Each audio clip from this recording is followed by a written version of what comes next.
디모데전서 3장 14절 말씀을 보면 사도 바울이 이 편지를 쓰는 상황을 우리가 알 수가 있습니다. 3장 14절을 보면 내가 속히 너에게 가기를 바란다 라고 말합니다. 편지니까 나는 사도 바울이고요. 그리고 너라고 하는 주체는 편지를 받는 사람은 디모데이죠. 그래서 사도 바울은 디모데에게 속히 가고 싶음을 여기서 글로 표현하고 있습니다. 성경은 역사적 상황 가운데 기록되어 있습니다. 성경을 읽어보시면 성경이 왜 그 당시에 쓰여졌는지, 그 당시에 사람들에게 하나님께서 전달할 말씀이 있고요. 그리고 그 당시에 사람들이 하나님의 말씀을 받아들일 이유가 있는 겁니다. 그 상황 속에서 하나님께서 말씀하신 내용을 우리가 알 수가 있죠. 어떤 사람은 성경이 역사적 상황 가운데 기록되었다라는 것을 부인합니다. 그러면 성경은 어떤 의미가 되느냐 하면 살아있는 역사가 되지 않는 것이죠. 그래서 몰몬교에서 제가 설교 시간에도 말씀을 드렸지만 몰몬교에서는 몰몬경을 믿는데 계시를 받아서 땅을 파라고 하니까 땅을 파니까 그 땅 속에서 금으로 된 몰몬경이 나왔다라고 말합니다. 그러면 그 몰몬경은 역사적인 상황과 역사적 내용들이 그 안에 담겨 있을 수가 없는 것이죠. 땅에서 그냥 나온 거지 않습니까? 그런데 성경은 사람을 통해서 그 당시의 상황과 그 당시의 사람들에게 하나님께서 전하고 싶으신 말씀을 기록했는데 그 사람의 개인적인 글이 아니라 하나님께서 그들에게 영감을 주셔서 하나님의 말씀을 기록했기 때문에 그 성경 안에는 역사적 상황도 있고요. 그 다음에 그 당시의 사람들의 생활의 모습도 볼 수 있고요. 그리고 그 사람들이 어떠한 마음으로 하나님의 말씀을 사모했는지 받아들였는지도 알 수가 있고요. 그래서 성경은 역사적으로 먼저 이해하는 것이 굉장히 필요합니다. 그래야 더 큰 은혜가 되거든요. 우리가 디모데전서를 전혀 시대적 배경을 고려하지 않고 당장 지금 나에게 주시는 말씀으로만 받아들인다면 그것은 성경을 100% 다 이해하지 못하게 됩니다. 그래서 오늘 14절 말씀을 보면 사도 바울은 디모데에게 속히 가기를 바랬다라고 하는 거예요. 직접 가서 하나님의 말씀을 전하고 또 교회를 어떻게 이끌어야 되는지 에베소에서 목회를 하는 디모데에게 상세하게 추가적으로 가르쳐주고 싶고 권면하고 싶었던 겁니다. 디모데는 자기 아들과 같은 존재이지 않습니까? 목회를 가르쳐주고 인도하는 스승으로서 사도 바울이 디모데를 굉장히 고려하고 배려했음을 알 수가 있습니다. 그런데 갈 기회가 잘 나지 않는 것이죠. 그래서 편지를 쓴 겁니다. 이 편지를 써서 15절에 보면 만일 내가 지체하면, 내가 직접 가고 싶지만 못 가면 이 편지를 통해서 하나님의 집에서 어떻게 행하여야 하는지를 알게 하고 싶다.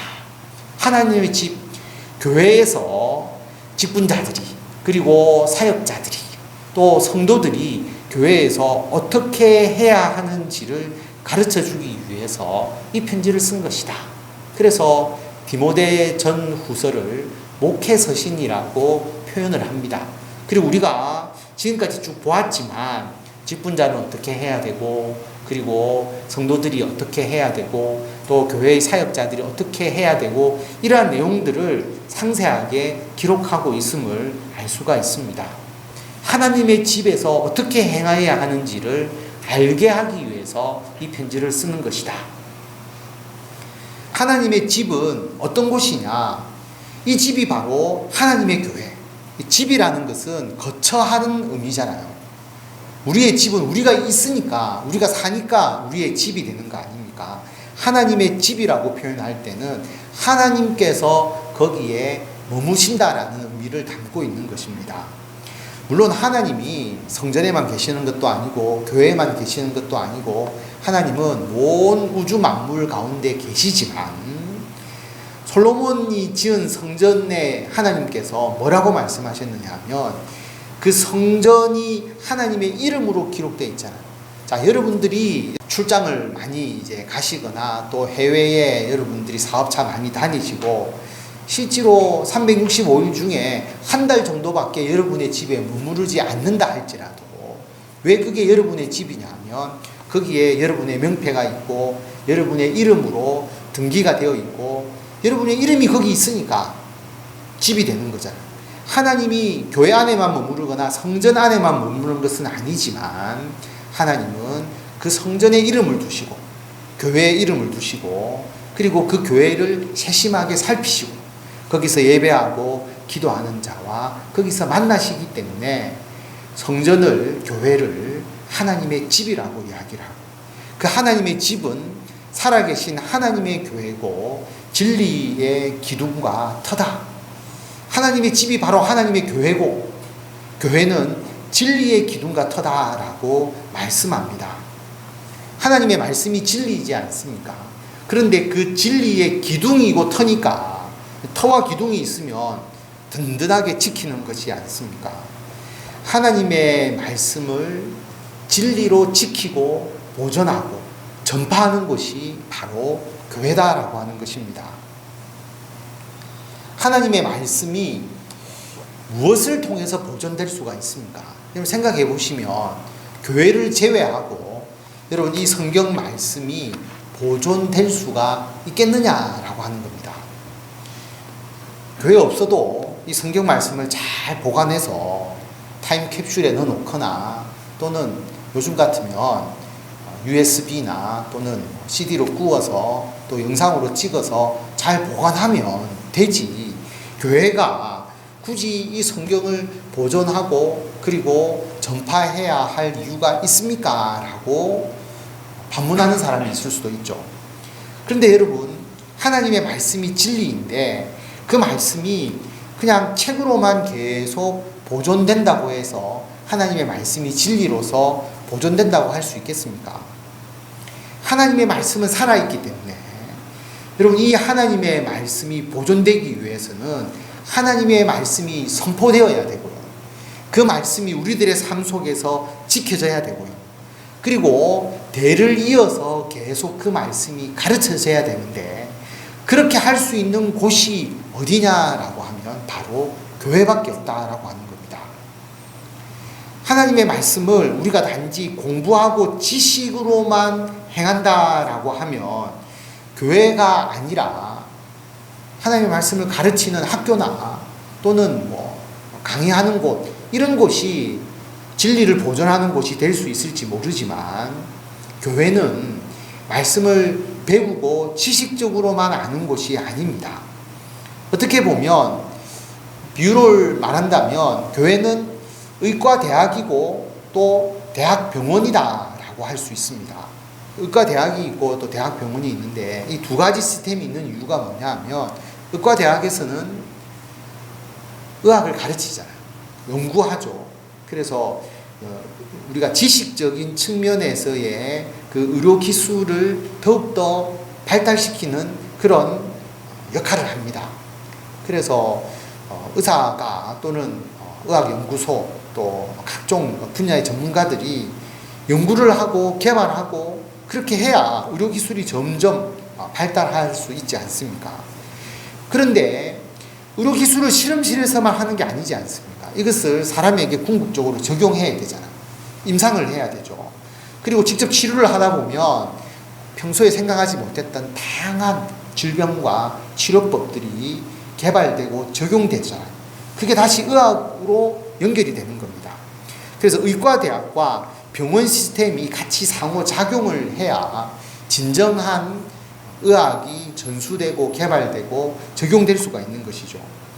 교회도 마찬가지입니다. 하나님의 말씀이라는 것이 우리들의 삶하고 아무 관계없고 그냥 지식적으로 추상적으로만 전달된다면 의과대학과 같은 역할에만 그치는 것이죠. 하나님의 말씀은 그렇지 않지 않습니까? 하나님의 말씀은 분명하게 우리들의 삶 속에서 우리가 반영하고 지키고 우리들의 삶을 변화시키고 우리들의 삶에 있어서 풍성한 열매를 맺게 하는 그런 힘과 능력이 있거든요. 그래서 그것이 이루어져야 됩니다. 그것은 어디에서 이루어지느냐 하면 교회를 통해서, 여러분들을 통해서 우리들의 삶 속에서 하나님의 말씀이 열매를 맺게 되는 겁니다. 그런데 의과대학이 없이 병원만 있다고 한다면, 병원에서 여러 가지 새로운 질병이 발생하거나 새로운 치료법이 나타났을 때 의학적 뒷받침이 없으면 이것은 무허가적인, 또는 어떻게 보면 의사 개인의 아주 자의적 방법대로 치료할 수가 있잖아요. 근데 그것을 막고 있죠. 왜냐하면 의사가 자기 뜻대로 확 치료하다 보면 부작용이 일어날 수도 있고 또 사람들에게 해를 끼칠 수도 있기 때문에 항상 의학이 새롭게 적용되려고 하면 엄격한 임상시험과 그 과정을 통해서 이게 학계에서 공유가 되어야 그 의학 기술이 비로소 지연될 수가 있는 것이죠.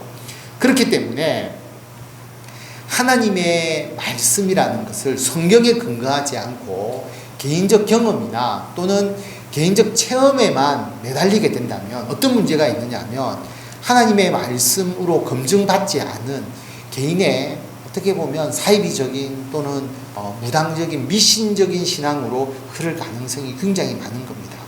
그래서 여러분, 하나님의 말씀을 지키는 교회가 진리의 기둥이고 터라고 이야기할 때 교회는 성경 말씀에 대한 깊이 있는 지식, 그리고 역사적인 상황 가운데서 우리들에게 알려주시는 하나님의 그 말씀의 뜻을 깊게 이해하는 게 필요합니다. 이게 기본이 되어야 되는 거거든요. 그래서 우리가 성경 공부도 하고 성경 읽기도 합니다. 그리고 수천 년 동안 성경에 대해서 얼마나 많이 연구가 됐겠습니까? 그리고 글로만 연구하는 게 아니잖아요. 성서 고고학도 있고 직접 발굴도 하고 또 성경의 배경이 되는 나라들이 있으니까 그 나라의 여러 가지 유물과 상황을 통해서 모든 것을 연구합니다. 엄청난 연구 자료가 있는 것이죠. 그런데 우리가 그것을 다 알 수 없잖아요. 그렇기 때문에 성경 공부를 통해서 많은 연구하신 분들의 자료와 또 여러 가지 내용들을 통해서 여러분이 성경을 좀 더 이해하기 쉽게 공부로서 가르쳐 드리는 겁니다. 그런 요소가 하나 있죠. 그런데 그 지식만 있는 것이 아니라 이 지식을 우리들의 삶에 적용하고 그래서 우리들의 삶에 변화가 일어나도록 하는 그 힘과 능력이 또 여기에 있는 겁니다. 이 두 가지를 잘 접목하는 곳이 교회입니다. 교회는 성경 공부도 하죠. 설교도 있죠. 또 여러분들에게 말씀으로 권면도 하죠. 이것이 잘 조화롭게 이루어져서 교회는 바로 진리의 기둥이고 터다라고 하는 것을 우리들에게 분명하게 말씀하고 있고, 여러분들의 역할이 바로 하나님의 교회, 이곳에서 하나님의 진리를 바로 세우고 그리고 그 진리를 전파하고 그것을 유지하고 보존하는 역할을 저와 여러분들이 함께 행하는 것입니다.